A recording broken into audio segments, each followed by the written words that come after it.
सन्मान निधी सुरू केला, त्यांना दिलेल्या आश्वासनाप्रमाणे जीएसटी कमी केला, अशा अनेक मुद्द्यांवर त्यावेळी निर्णय घेण्यात आला। मात्र काही अजून मूलभूत मुद्दे होते की ज्या मुद्द्यांच्या संदर्भात त्यावेळी सूचित करण्यात आलं होतं की उच्चस्तरीय समिती गठीत करून आणि त्याच्या माध्यमातून त्याच्यावर निर्णय केला जाईल। दुर्दैवाने निवडणुका आणि त्याच्यानंतर कोरोना यामुळे ती समिती स्थापित होऊ शकली नव्हती आणि म्हणून माननीय अण्णांनी सरकारला त्याची आठवण करून दिली की हे महत्त्वाचे मुद्दे आहेत।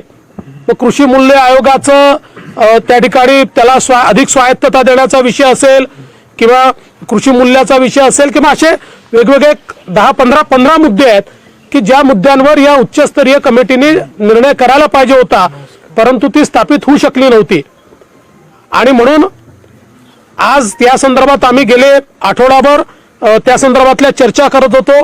मग मी आणि गिरीश महाजन आम्ही दिल्लीला गेलो, कृषी मंत्र्यांकडे बैठक झाली, एक उच्चस्तरीय बैठक झाली, मध्ये आपले राधाकृष्ण विखे पाटीलजी देखील येऊन अण्णांशी चर्चा करून गेले आणि त्या माध्यमातून त्यांचं सगळं म्हणणं समजून आणि जे मुद्दे राहून गेले होते ते सगळे मुद्दे एकत्रितपणे आम्ही केंद्र सरकारसमोर मांडले, त्याच्यावर त्याचा निर्णय घेतला।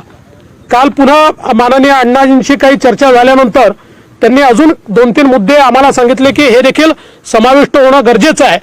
त्यानुसार पुन्हा आम्ही केंद्र सरकारशी चर्चा करून हे सगळे मुद्दे समाविष्ट करून आम्ही केंद्र सरकारला विनंती केली की यावेळी आपण कमिटीच घोषित करा आणि त्यानुसार केंद्र सरकारने या ठिकाणी विशेषतः सन्माननीय चौधरीजी जे कृषी राज्यमंत्री आहेत त्यांना स्वतः पाठवलं। कृषी मंत्री महोदयांनी स्वतः त्या संदर्भातलं पत्र आज दिलं, कमिटी देखील घोषित केली ज्या कमिटीमध्ये स्वतः कृषी मंत्री त्याचे अध्यक्ष आहेत, कृषी राज्यमंत्री हे त्या समितीत आहेत, त्याच्यासोबत नीती आयोगचे जे तज्ज्ञ आहेत ते त्याच्यामध्ये आहेत आणि असे काही तज्ज्ञ केंद्र सरकारच्या वतीनं आणि माननीय अण्णा देतील ती नावं, अण्णा लवकरच ती नावं कळवणार आहेत अशी ही समिती असेल। या समितीला 6 महिन्याचा अवधी देण्यात आलेला आहे की ज्या 6 महिन्यामध्ये या सगळ्या मुद्द्यांवर ही समिती निर्णय करेल आणि कारवाई करेल। यासोबत मागच्या काळामध्ये आपल्याला कल्पना आहे की माननीय अण्णांनी लोकायुक्त लोकपालच्या संदर्भात खूप मोठं आंदोलन केलं आणि त्यानंतर देशामध्ये त्याचा कायदा तयार झाला। अण्णांना दिलेल्या आश्वासनाप्रमाणे लोकपालांची नेमणूक देखील त्या ठिकाणी झाली, परंतु त्यामध्ये काही अजून सुधार झाले पाहिजेत अशी अण्णांची त्या ठिकाणी मागणी होती आणि राज्यांनी देखील जरा सुधारित पद्धतीनं ते लागू केलं पाहिजे अशी माननीय अण्णांची मागणी होती।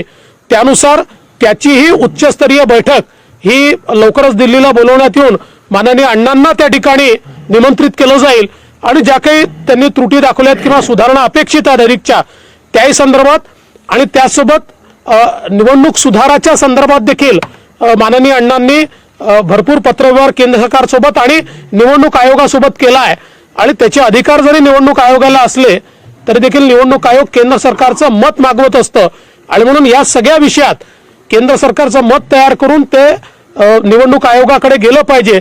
अशा सगळ्या मुद्द्यांच्या संदर्भात एक उच्चस्तरीय बैठक ही दिल्लीत आयोजित केली जाईल ज्यामध्ये माननीय अण्णांना त्या ठिकाणी निमंत्रित केलं जाईल आणि त्यातनं हे सगळे जे महत्त्वाचे मुद्दे आहेत आणि विशेषतः या समितीच्या माध्यमातून शेतीशी संबंधित शेतकऱ्यांशी संबंधित जे वेगवेगळे मुद्दे आहेत त्या सगळ्या मुद्द्यांवर समाधान त्या ठिकाणी काढलं जाईल।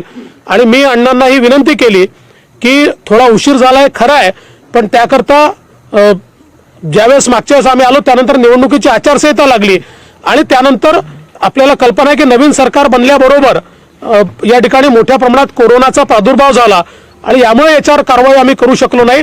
तथापि आता कुठली त्याच्यात विलंब होणार नाही आणि शीघ्र ही कारवाई या ठिकाणी सुरू होईल आणि म्हणूनच कमिटीच तयार करून आम्ही या ठिकाणी आता बसलेलो आहोत। मला विश्वास आहे की अण्णांनी शेतकऱ्यांच्या हिताकरता आणि देशहिताकरता जे मुद्दे मांडले आहेत त्याचं पूर्ण समाधान येत्या काळामध्ये मिळेल आणि म्हणून आम्ही अण्णांना त्या ठिकाणी विनंती केली की अण्णांनी आपलं जे उपोषण आहे ते या ठिकाणी स्थगित करावं आणि या समितीच्या माध्यमातून काम करावं। अण्णांना अशी आम्ही विनंती केली आहे कारण अण्णा कुठल्याही सरकारी समितीत जात नाहीत, त्यामुळे ते लोक त्याच्यावर अपॉइंट करतात पण मी विशेष त्यांना, मी आणि मंत्री महोदयांनी विनंती केली की आपण आमंत्रित म्हणून याच्यावर राहा आणि आपणही बैठकांना जर काही हजर राहू शकलात, जरी सगळ्या बैठकांना नाही आलात तरी काही बैठकांना आपण हजर राहू शकलात तर त्यातनं एक चांगलं मार्गदर्शन या समितीला मिळेल. त्यालाही अण्णांनी होकार दिलाय, त्यामुळे काही बैठकांना अण्णा स्वतः हजर राहतील हे देखील अण्णांनी त्या ठिकाणी मान्य केलेलं आहे. मला असं वाटतं की निश्चितपणे एक नवीन सुरुवात या ठिकाणी होते आणि मी माननीय अण्णांचे आभार देखील मानतो की त्यांनी आम्हाला समजून घेतलं, आमच्या काही अडचणी होत्या त्या देखील त्या ठिकाणी त्यांनी समजून घेतल्या आणि जो काही विलंब झाला तो विलंब त्या ठिकाणी क्षमापित करून आता एक नवीन सुरुवात करण्याची या ठिकाणी अण्णांनी मान्यता आम्हाला त्या कमिटी करता दिली आहे. बाकी तर अण्णा त्यांच्या सगळ्या याच्यात सांगतील, पण मी माननीय कैलाश चौधरीजी जे केंद्रीय मंत्री आहेत आपल्या कृषी विभागाचे, त्यांना विनंती करतो की त्यांनी या चर्चेच्या संदर्भात आपल्या सर्वांना सांगावं. आज हमारे बीच में उपस्थित हमारे आदरणीय अन्ना हजारे जी और हमारे देवेंद्र जी फडणवीस साहब, आज जो अन्ना हजारे जी के साथ में बैठक हुई बहुत ही सौहार्दपूर्ण वातावरण के अंदर बैठक हुई और निश्चित रूप से अन्ना हजारे जी का लगातार ये किसानों के लिए प्रयास रहा है और निरंतर इनके किसानों के विषयों को लेकर केंद्र सरकार के पास में पत्र भी उनकी समस्याओं को लेकर आए और उनके आधार पर लगातार मंत्रालय के द्वारा उनके पत्रों को महत्व देते हुए और उसके ऊपर काम करते हुए ऐसे कई बिंदु थे जिसमें किसानों की समस्याओं का समाधान हम किस तरह से करें, तो इसको लेकर लगातार प्रयास किए गए और कई ऐसे कार्य कृषि मंत्रालय के द्वारा जो अन्ना हजारे जी के सुझाव के आधार पर किए गए और जिसका किसानों को प्रत्यक्ष आज उसका लाभ भी मिल रहा है, जिसमें उन्होंने किसानों के लिए आज चाहे एमएसपी की विषय पर पहले जब पत्र आया था तो कहा था, तो एमएसपी को 1.5 गुना करने का विषय था तो 1.5 गुना किया गया और साथ ही किसानों के लिए आर्थिक सहायता का विषय था तो उसके ऊपर भी किसान सम्मान निधि के तौर पर 6,000 रुपये प्रति वर्ष किसान के खाते में डालना प्रारंभ किया। हर 4 महीने के अंदर किसान के खाते में 2,000 रुपये डाले जाते हैं और ये लगभग 10 करोड़ किसानों के खाते में आज दिन तक ये पहुंच चुके हैं। इसी तरह से चाहे कोल्ड स्टोरेज या वेयर हाउस के लिए बजट का प्रावधान हो तो उसको भी व्यवस्था की गई और साथ ही फसल बीमा के बारे में कहा गया तो फसल बीमा योजना के अंदर जिस तरह से उसमें सुधार किया गया, आज फसल बीमा योजना है उसको स्वैच्छिक किया गया है कि कई ऐसे किसान थे जो फसल बीमा का लाभ जिस तरह से उनको लगता है कि नहीं लेना चाहिए, हमें उनका प्रीमियम लगता था लेकिन उनको कभी उसका उपयोग नहीं होता था, तो उनकी भी जो शिकायतें थी तो उसके ऊपर भी स्वैच्छिक किया गया है। और कुल मिलाकर अन्ना हजारे जी के जो भी पत्र आए उनको हमने समय पर जवाब भी दिया और बजट के अंदर भी उन्होंने कहा था कि बजट को बढ़ाया जाए।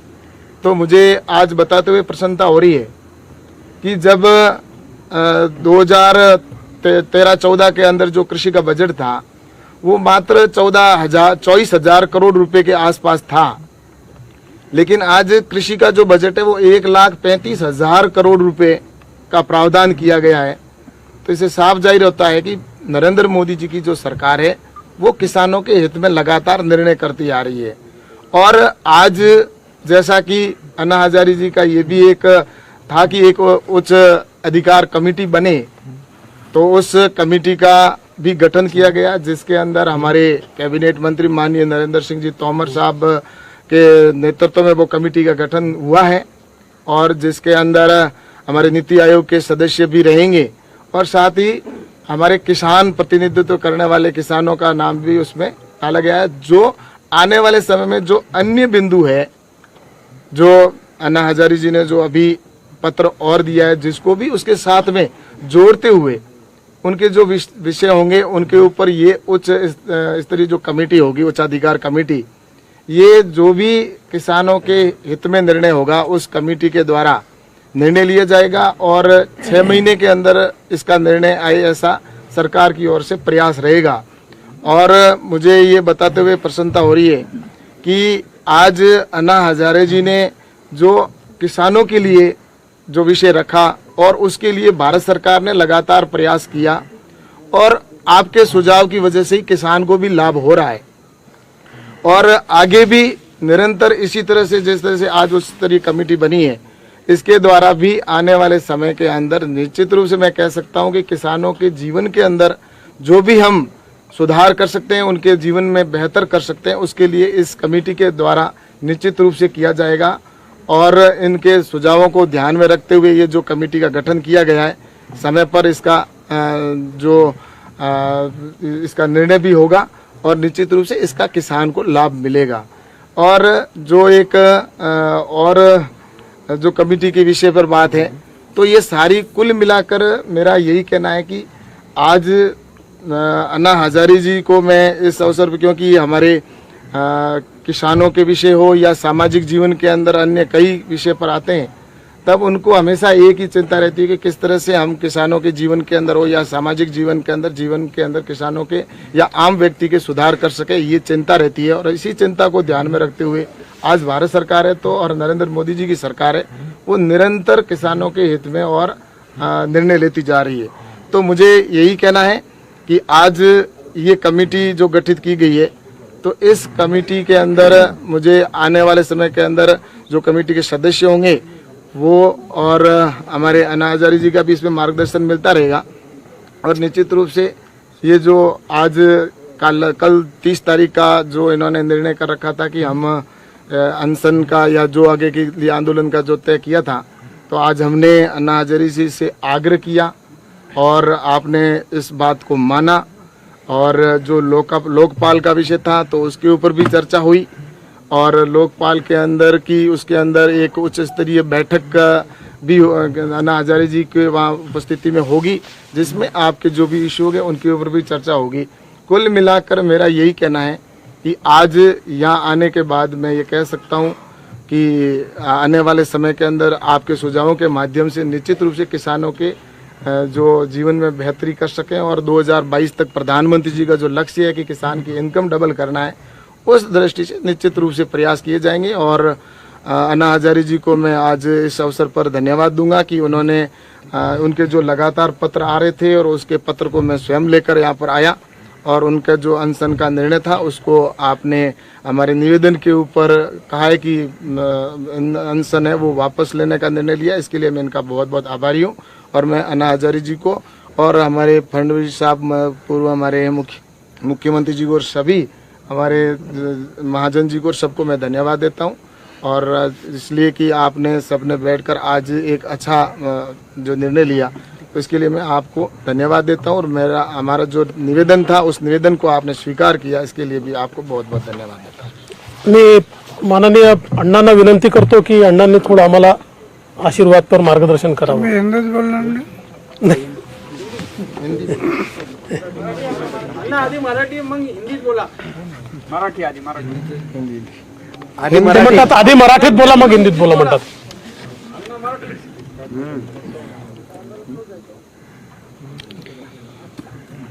अनेक वर्ष मी समाज, राज्य आणि राष्ट्रहितासाठी आंदोलन करत आलो. घटनेने दिलेला अधिकार आहे, आमची घटना तिने दिलेला अधिकार आहे. अन्याय अत्याचार जंतर होत असेल तर अहिंसेच्या मार्गाने, शांततेच्या मार्गाने आंदोलन करणं हा दोष नाही. आणि म्हणून मी अनेक वर्ष करत आलो. आता यावेळेला 4 वर्षापासून शेतकऱ्यांचे जे प्रश्न आहेत की शेतकरी आत्महत्या करतो, तो त्याचं पीक जे काढतो त्या पिकावरती जो खर्च आला तो खर्च त्याला मिळत नाही. स्वामीनाथन आयोग जो आहे, स्वामीनाथन आयोगचा अहवाल सरकारने स्वीकारलेला आहे आणि स्वामीनाथन आयोग म्हणतोय की लागत मूल्य जो खर्च आला त्याच्यापेक्षा 50% वाढवून द्या, मग तो आत्महत्या करणार नाही. आणि ते सरकारने मान्य केलं. मला पण लेखी आश्वासन दिलं आणि त्याच्यामुळं मी हे प्रयत्न करत इथपर्यंत आलो. पण दिलेले आश्वासनं पाळले नव्हते, म्हणून उद्या मी परत उपोषण करायचं ठरवलं होतं. पण आता केंद्र सरकारने आणि आपले माजी मुख्यमंत्री देवेंद्रजी आणि चौधरीजी हे त्यांचा निरोप घेऊन आले की आमच्याकडून डिले झाला, आमच्याकडून उशीर झाला आहे, पण आम्ही तुम्ही सुचवलेलं सगळं का हे मुद्दे आहेत हे करायला तयार आहेत. 15 मुद्दे आपण दिलेत, 15. आणि मला विश्वास वाटतो की या 15 मुद्द्यावरती आमच्या सर्वोच्च कमिटी, उच्च कमिटी आता जी स्थापित होती, याच्यातून काही चांगले निर्णय झाले तर शेतकऱ्यांच्यासाठी बरंचसं काम होऊ शकेल, याच्यावर माझा विश्वास निर्माण झाला. म्हणून मी उद्या जे उपोषण करणार आहे ते आता स्थगित केलेले असं जाहीर.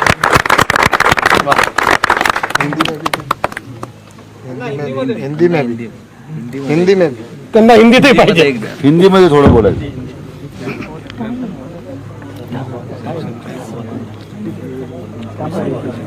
अलग अलग सामाजिक विषय पर कई सालों से मैं आंदोलन करते आया. संविधान ने दिया हुआ हमें अधिकार है, वो शांति से मार्ग से, शांतता, अहिंसा, इसके मार्ग से आंदोलन करना दोष नहीं. आत्मक्लेश हमने करना है और संवेदना लोगों को होने है. ऐसे सत्याग्रह, ऐसे आंदोलन ये करते आया. और किसान के प्रश्न पर मैं 3 साल से ये मुद्दा उठा रहा है कि किसान जो आत्महत्या करता है वो आत्महत्या ना हो. वो आत्महत्या क्यों करता है? लागत मूल्य, फसल का लागत मूल्य उतना भी दाम नहीं मिलता. स्वामीनाथन आयोग का अहवाल है, वो स्वामीनाथन आयोग क्या कह रहे हैं कि लागत मूल्य पर 50% बढ़ाकर देना. और वो सरकार ने मान लिया कि हम 50% लागत मूल्य पर 50% बढ़ाकर देने का निर्णय सरकार ने लिया है. ऐसा मुझे लेटर दिया है.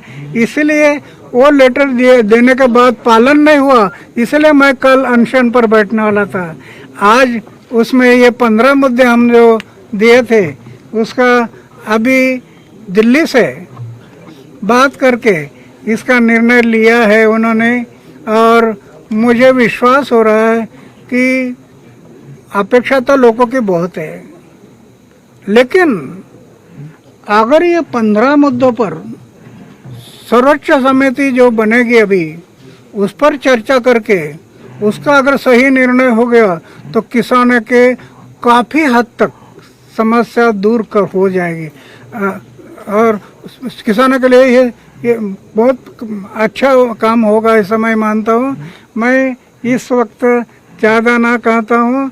मैं अभी जो उद्विग्न हो गया था और मैं सोच रहा था कि बस भगवान ने जो कर लिया मेरे से, इस उम्र के 83 साल तक जो भगवान ने कर लिया मेरे हाथ से वो बस हो गया. अभी ये आखिरी, लेकिन अभी ये जो केंद्र सरकार ने निर्णय लिया और 15 मुद्दों पर जो काम करने के लिए जो तय किया है, इसके कारण मैं कल का अनशन स्थगित किया है. धन्यवाद बहुत बहुत मागणी आपको. केली होती की स्वामीनाथन आयोगाच्या शिफारशी लागू कराव्यात. ती मागणी तर इथं मान्य नाही झालेली. तुम्हाला एक ड्राफ्ट देण्यात आलाय आणि तुम्ही उपोषण मागे घेण्याचा निर्णय घेतलाय. तुमची विश्वासार्हता यामुळे कायम आहे असं वाटतं तुम्हाला? कायम राहील? नाही नाही, समजलं. मला असं वाटतं प्रश्न उत्तराची गरज नाही.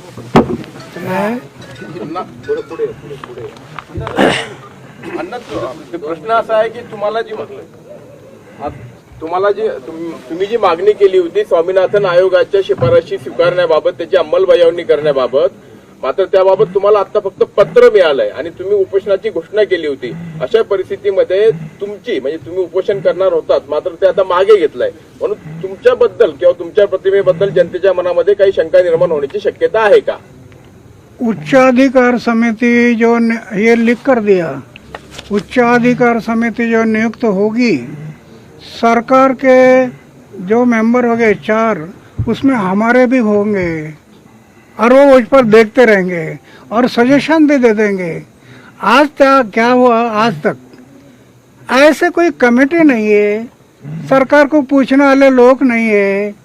इसके कारण एक बात नहीं हुई। अभी हमारे जब एग्रीकल्चर में जिनका दीर्घ अनुभव है, ऐसे हमारे लोग होंगे कमेटी पर, और मैं भी बीच बीच में जाते रहूंगा, वॉच करते रहूंगा कि वो क्या हो रहा है, सही हो रहा है, गलत हो रहा है। इसके कारण मुझे विश्वास हो रहा है। नाही, यात सगळ्यात महत्वाचा विषय असा आहे की केंद्र सरकारने स्वामीनाथन आयोग लागू करून त्या ठिकाणी 50% अधिकचं दिलं. अण्णांचा मुद्दा असा आहे की त्याच्यामध्ये 2 पद्धती आहेत, त्यातली जी दुसरी पद्धत आहे त्या पद्धतीप्रमाणे दिलं पाहिजे, असा तो विषय आहे. त्या विषयाच्या संदर्भात या ठिकाणी चर्चा होणार आहे. त्यामुळे मला असं वाटतं की चुकीचं या ठिकाणी तुमच्या माध्यमातून जाऊ नये की काहीतरी अण्णा चुकीचं करतात, असं बिलकुल नाहीये. अण्णांच्या मागणीवरच स्वामीनाथन आयोग लागू करून त्या ठिकाणी लागत मूल्याच्या 50% वर दिला, पण ते कॅल्क्युलेट करण्याच्या 2 पद्धती आहेत. अण्णांचा आग्रह दुसऱ्या पद्धतीचा. तर तुम्ही परवा पण येऊन गेला होता, त्यावेळी अण्णा ऐकून घेण्याच्या मनस्थितीत नव्हते. आज मात्र त्यांनी शांतपणे सगळं ऐकून घेतलं आणि एक प्रकारे मार्ग आपल्याला निदर्शनास आलाय. फडणवीसांची शिष्टाई इथे उपयोगी आली, कामाला आली असं म्हणायचं. माझं मत अगदी स्पष्ट आहे की माननीय अण्णांचा लोकशाहीवर विश्वास आहे आणि लोकशाहीमध्ये चर्चेतनं मार्ग निघत असतो. आणि आता केंद्र सरकारने पूर्ण सकारात्मक पाऊल उचलून पहिल्यांदा, यापूर्वी कधीही कुठली अशा प्रकारची उच्चाधिकार समिती तयार झालेली नाही. ही देशाच्या इतिहासातली पहिली या विषयांवर तयार झालेली उच्चाधिकार समिती आहे आणि स्वतः कृषी मंत्री त्या समितीचे अध्यक्ष आहेत. त्यामुळे मला असं वाटतं की लोकशाहीवर अण्णांचा विश्वास असल्यामुळे अण्णांनी हा मार्ग स्वीकारला आणि त्यांनी सांगितलं की ठीक आहे, समितीच्या माध्यमातून चर्चा करून याच्यावर निर्णय करून घेऊ. शेवटी अण्णांचं जे काही आंदोलन किंवा उपोषण होतं शेतकऱ्यांच्या हिताकरता होतं. ते शेतकऱ्यांचं हित हे जर या समितीच्या माध्यमातून साध्य होत असेल तर तो एक मौका किंवा ती एक संधी अण्णांनी या ठिकाणी दिली आहे. आणि मला विश्वास आहे की निश्चितपणे या समितीतनं चांगल्या प्रकारचे निर्णय होतील आणि शेतकऱ्यांना त्याचा फायदा होईल. या समितीला संविधानिक दर्जा असेल का? कुठल्याही समितीला संवैधानिक दर्जा नसतो. संवैधानिक दर्जा म्हणजे जे संविधानात आहे. संवैधानिक दर्जा द्यायचा म्हणजे त्याकरता संविधानाचं अमेंडमेंट करावं लागतं. संसदेच्या कुठल्याही समितीला किंवा सरकारच्या कुठल्याही समितीला संवैधानिक दर्जा नसतो. याला स्टॅट्युटरी दर्जा असतो, तो असेल. तर चर्चा अशी दुसरा आहे की आपला दिल्लीमध्ये प्रश्न- आंदोलन सुरू असताना अण्णा आंदोलन सुरू करतायत. या आंदोलनाला कदाचित भाजपची पुन्हा एकदा पुसा आहे की काय, अशी चर्चा, अशा प्रकारची कुजबूज म्हणताय. मला असं वाटतं की अशा प्रकारे याच्यावर निगेटिव्ह चर्चा करणं योग्य नाही. अण्णांवर या पक्षाचे की त्या पक्षाचे असा शिक्का कधी बसलेला नाही, तो कोणी बसवू शकत नाही. जे योग्य आहे त्याच्या पाठीशी ते असतात. अनेक वेळा आमच्या अनेक गोष्टी त्यांना पटत नाही तर आम्हाला तोंडावर ते सांगतात की तुमचं हे चूक आहे, तो त्यांचा अधिकार आहे. आमच्या अडचणी असल्या तर आम्ही त्यांना सांगतो की आमच्या या अडचणी आहेत. त्यामुळे मला असं वाटतं की अशा प्रकारे त्याला ब्रँड करणं योग्य नाही आहे. आणि मला असं वाटतं की आज इतका चांगला निर्णय या ठिकाणी झालाय. देशाच्या इतिहासामध्ये पहिल्यांदा उच्चस्तरीय समिती बनते आहे. हे एक अतिशय महत्वाचं पाऊल या ठिकाणी उचललं गेलं आहे, जे शेतकऱ्यांकरता उचललं गेलं आहे. त्यामुळे मला असं वाटतं की याला अतिशय सकारात्मकतेनं बघितलं गेलं पाहिजे. चला, एक तरफ हम देख रहे हैं कि दिल्ली में एक सांगितलं, आंदोलन चल रहा है, 6 महिने. चर्चा के ऊपर चर्चाएं चल रही है, लेकिन वहाँ पे कुछ निकल नहीं रहा. और यहाँ पर जब महाराष्ट्र में अन्ना जैसा आदमी अनशन के लिए बैठने की बात करता है और आप आते हैं, तो दोनों आंदोलन के तरफ आप देखते हैं तो किस तरह से? ऐसा है कि जो दिल्ली के अंदर आंदोलन की बात की है, तो दिल्ली के अंदर जो किसानों के जो ये 3 बिल है, ये किसानों के जीवन में परिवर्तन करने वाले बिल हैं. जो अन्ना हजारे जी ने बात की है कि किसानों के लिए हम क्या कर रहे हैं और किसान को किस तरह से आगे बढ़ा सकते हैं, तो इस दृष्टि से ये जो किसानों के लिए जो 3 महत्वपूर्ण बिल है, इसमें किसान को आज़ादी देने वाले बिल हैं. भारत आज़ाद होने के 70 साल बाद भी, 75 साल बाद भी किसान अपने उत्पादन को मनचाहे स्थान पर बेच नहीं सकता था. इन कानून के माध्यम से अब वो किसी भी मंडी के अंदर और किसी भी राज्य के अंदर अपने उत्पादन को बेच सकेगा, इसकी स्वतंत्रता मिली. और दूसरा जो कॉन्ट्रैक्ट फार्मिंग है, जिसके अंदर भी किसान अब अपने उत्पादन को मनचाही स्थान पर और मनचाही रेट के ऊपर वो अपनी और फसल बोने से पहले रेट तय हो जाएगी उसके कि वो किस रेट के अंदर बेचेगा. तो इसको कॉन्ट्रैक्ट फार्मिंग के माध्यम से भी किया जाएगा. कुल मिलाकर मेरा ये कहना है कि इसमें किसान के लिए ये किया गया कि अगर कॉन्ट्रैक्ट जो उसने किया है, एग्रीमेंट किसान और व्यापारी के बीच में, अगर कॉन्ट्रैक्ट में व्यापारी अगर सौदे से मना करता है तो उसके खिलाफ कानूनी कार्रवाई होगी, और वहीं अगर किसान अपने एग्रीमेंट से छोड़कर और दूसरे व्यापारी को अगर अपना उत्पादन बेच देता है बढ़ी हुई दर पर, तो किसान स्वतंत्र है, वो कहीं पर भी अपने उत्पादन को बेच सकता है, उसके खिलाफ कोई कानूनी कार्रवाई नहीं होगी। तो इस तरह से ये किसानों के हित के कानून बने हैं और इसलिए आज देश भर में इस कानूनों का समर्थन किया जा रहा है, इन जो कानून बने। और दूसरा मेरा ये कहना है कि जो बॉर्डर पर बैठे हैं किसान, उनसे भी हमारी लगातार 10-11 दौर की वार्ता हो चुकी है और उनका ये कहना है कि ये कानून वापस लिए जाए, और हमने ये कहा कि इस कानून से ही किसानों का अच्छा आने वाला कल है वो अच्छा होने वाला है। तो इसलिए अगर इनमें कहीं पर भी उनको शंका या समाधान करने की आवश्यकता है तो उसके लिए संशोधन के लिए भारत सरकार है वो तैयार खड़ी है, लेकिन सिर्फ कानून वापसी करना ये अंतिम हल नहीं होता है, क्योंकि हमेशा वार्ता के माध्यम से और उसका किसी दिशा में जाने से समाधान होता है। जो आज हमारे अन्ना हजारे जी ने इसका उदाहरण दिया है और अपन सबके सामने है कि उनके सामने जब ये बात रखी तो उन्होंने तुरंत कहा कि नहीं, आप जो भारत सरकार जो काम कर रही है वो वास्तव में एक अच्छा कदम इन्होंने हमारे जो पत्र व्यवहार के आधार पर किया है और आगे भी जो हमारे हैं उनको भी करेंगे। तो ये एक किसान और किसानी के लिए निश्चित रूप से एक अच्छा कदम, एक उदाहरण है। और वहीं दूसरी तरफ जो आपने देखा आज से 26 जनवरी का नजारा, तो ये मेरे को जहाँ तक लगता है कि 26 जनवरी को पूरे देश ने देखा है कि उस दिन क्या हुआ। तो इसलिए मैं सोचता हूँ कि वहाँ जो बैठे किसान हैं उनके किसानों के कंधे पर बंदूक रखकर कोई दूसरे लोग निशाना साधना चाह रहे हैं और उसमें उनको सफलता भी मिली है, लेकिन आज देश का किसान है वो इस बात को समझ चुका है और निश्चित रूप से वो आंदोलन है उसके लिए भी हम तो आग्रह कर रहे हैं कि अब पूरे देश के अंदर इसी बिलों के माध्यम से और कानून के माध्यम से किसान का जीवन बेहतर होने वाला है, जीवन आगे बढ़ने वाला है और किसानों की इनकम बढ़ने वाली है। तो मैं सोचता हूं कि अब उन किसानों को भी इस आंदोलन से आपने जिस तरह से आज अन्ना हजारे जी ने बहुत बड़ा दिल करके और निर्णय लिया, वैसा उनको भी निर्णय लेना चाहिए। केंद्रीय मंत्री की फ्लाइट है, फ्लाइट है